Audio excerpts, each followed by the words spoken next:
Wait a second, wait a second, wait a second! Allie called from the back seat. The driver didn't answer. The woman had said not one word this entire time, which was part of what was so terrifying about the whole thing. She just drove, not turning around, not answering Allie's questions, acting like Allie wasn't even back here. Allie tried to get her to engage.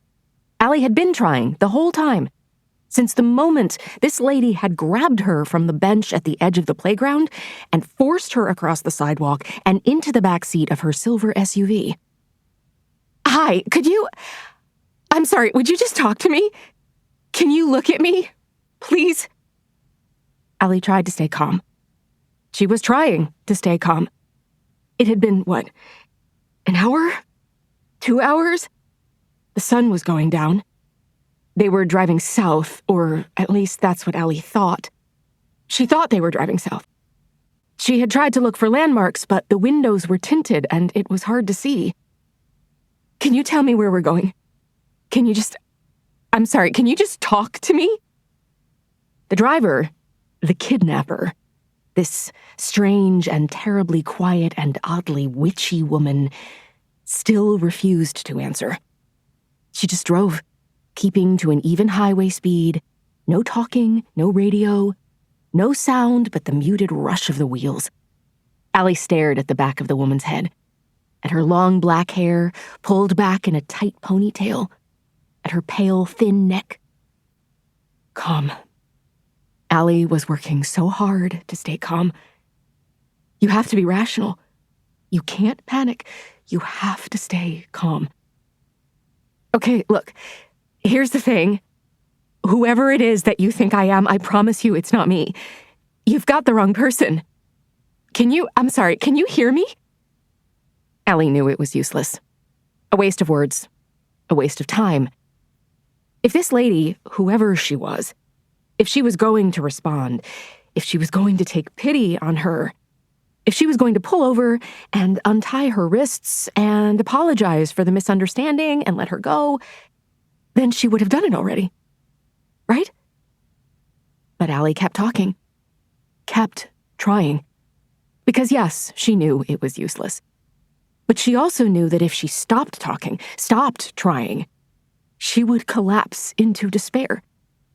She would start crying and not stop crying until this lady either killed her or dropped her in a dungeon or threw her in a hole or whatever the hell she was planning. Can I just tell you something?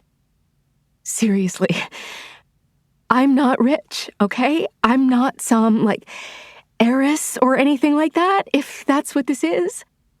I'm just a person. I'm just some woman. I'm a teacher.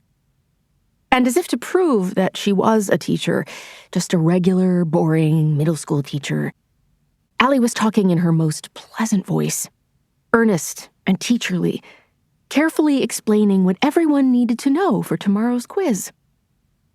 My name is Allie Zerkovsky, Allison Bridget Zerkovsky.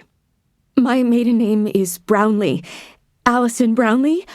I'm originally from Ohio, and I'm 26 years old, and I teach at Dalton Kruger Middle School in Bordentown, New Jersey.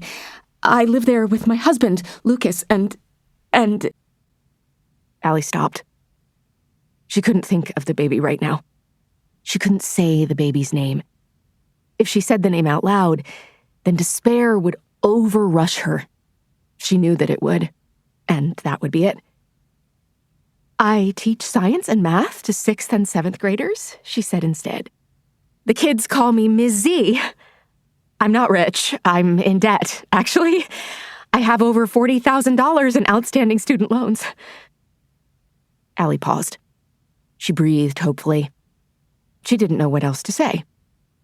Her kidnapper did not seem interested in her student loan debt. I'm wondering if maybe you've got me confused with, I don't know, some kind of drug dealer or mafia person? Nothing. No answer. Allie's wrists chafed where they were cinched tightly, one against the other.